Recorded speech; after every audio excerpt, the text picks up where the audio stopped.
Welcome back to the Chad Hasty Show on News Talk 95.1 FM and 790 AM KFYO. Joining us on the phones as we prepare for yet another Democrat debate. Marc Lotter, the Strategic Communications Director for the Trump 2020 campaign. Marc, welcome back to the show. How are you today?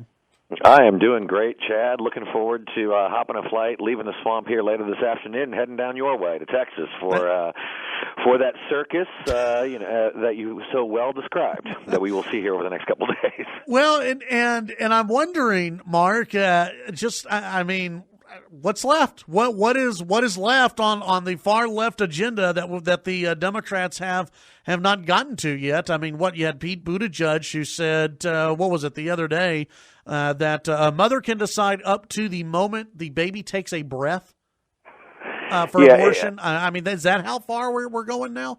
It just shows you how far they've gone.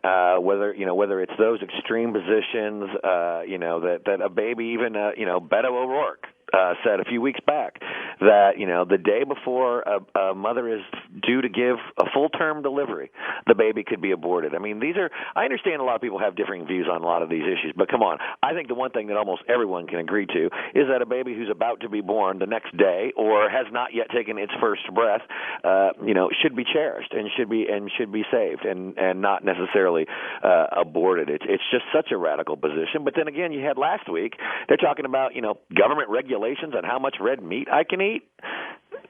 How's that going to go in Texas? Yeah, I don't think it's going to go very well.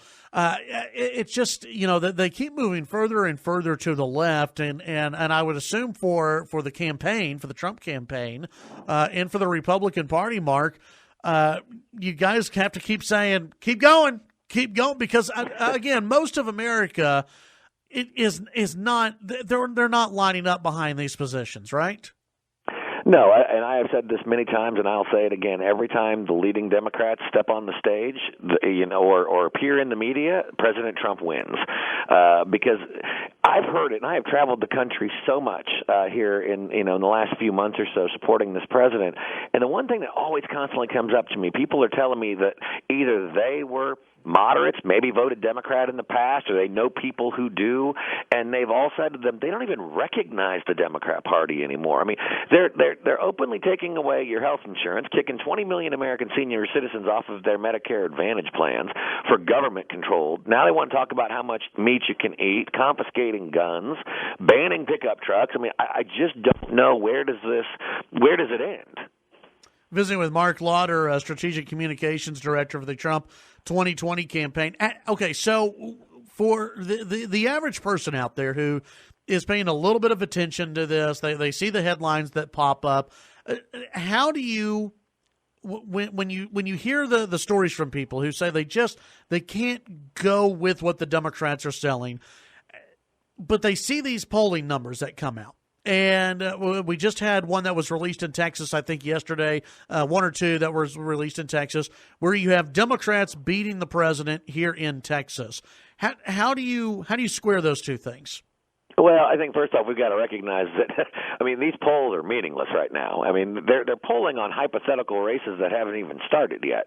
And there's no doubt that, and you also look at some of these polls, and I mean, they're just fundamentally biased and flawed in the way they're done. I mean, there's a recent ABC News Washington Post poll that a lot of people were talking about, that it was a survey of adults. Not people who were registered to vote, not even of people who were likely to vote, just anybody who's over 18 who picked up the phone. They only had 24% of the people in there were identified as Republicans. Well, of course you're going to get one that, if you're going to do a poll like that, you're going to get a poll that shows that a lot of Democrats are doing better, because it's a poll of three-quarters Democrats. It just doesn't make any sense. And so we just laugh all those things off. They've never gotten these polls right. Once we start getting in, our numbers are showing, and we've got the most advanced data system known to presidential politics in history, and trust me, Texas is going for President Trump. There's no question about it. And as far as we get into these campaigns, as people start listening and paying attention, because most of them aren't yet, and they hear these crazy ideas that the Democrats are out there talking about, they realize that they've even gone even further to the radical left than Barack Obama has. There was a story yesterday that said Joe Biden is even much more liberal than Hillary Clinton was. Right. I mean, when you start hearing those kinds of things and you look at the record the president has actually produced, it's going to be an easy choice. What do you make of the Biden campaign, Mark? It seems as though the news stories keep coming out that he's a fragile leader right now on the Democrat polling. It just to me he's there because of name ID only.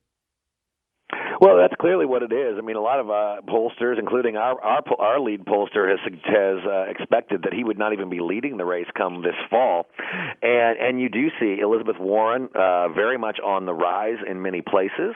You see Bernie Sanders is faltering as well. So it's going to be interesting to see how this thing shakes out. But there's no doubt they still have a massive fight on their hands, and they still haven't even really gotten started, barely. We're still 4 or 5 months away from the voting beginning. So that's going to play itself out. Meanwhile, we're just going to continue to build the machine, the juggernaut that is going to get this president reelected. We see that energy in Texas. We're seeing it in New Mexico. We're seeing it all over this country, and we've got the resources. This president is still packing houses with 3-4 times the number of people that we can even hold in the arena everywhere he goes. And as we saw just last night in North Carolina, but you go back 4 or 5 weeks ago, the Republican candidate there was down by double digits. And they asked for the help. They got the help. The president was there 2 days ago. The vice president was there. Our campaign and the RNC did everything they could do. And what did you get? You got a Republican win. Well, and Mark, what I think is funny, you've got 2 different type of headlines about what happened in North Carolina last night. The first type of headline that I've seen is, hey, the Trump campaign, they showed up, they had a great rally, and they're crediting the president for an increased turnout in Republican voters. The other headline is, it's not that big of a deal. The Republicans really shouldn't be celebrating. This is not a forecast of what's to come. And I guarantee you, Mark, if a Democrat would have won last night, it would have been making headline news everywhere that this is the future, right? Well, you go back to Monday and before, and this was considered a bellwether. This was going to be the bellwether that was going to tell us how 2020 was going to go. And then when the Democrat doesn't win, well, it's not really a bellwether. You can't put. I mean, the media tries to have it both ways. The liberals try to have it both ways. But you know what? I don't think the American people are buying any of it, because they know what this president's doing. They can see the jobs. They can see the bigger paychecks. I mean, we got news out yesterday that the median average income households in America, the highest it's ever been, tied a 1999 record, and poverty has been cut to the lowest level since 2001. Isn't that what this president promised he was going to do? Bring our jobs back, grow paychecks, and help everybody at every level. And help those who are at the lowest levels escape poverty. And it's working. Why would you want to go turn into Venezuela? Yeah. Visiting with Marc Lotter, Strategic Communications Director for the Trump 2020 campaign. Mark, it's always a pleasure to visit with you. And I guess have fun tomorrow. It's probably going to be a little crazy.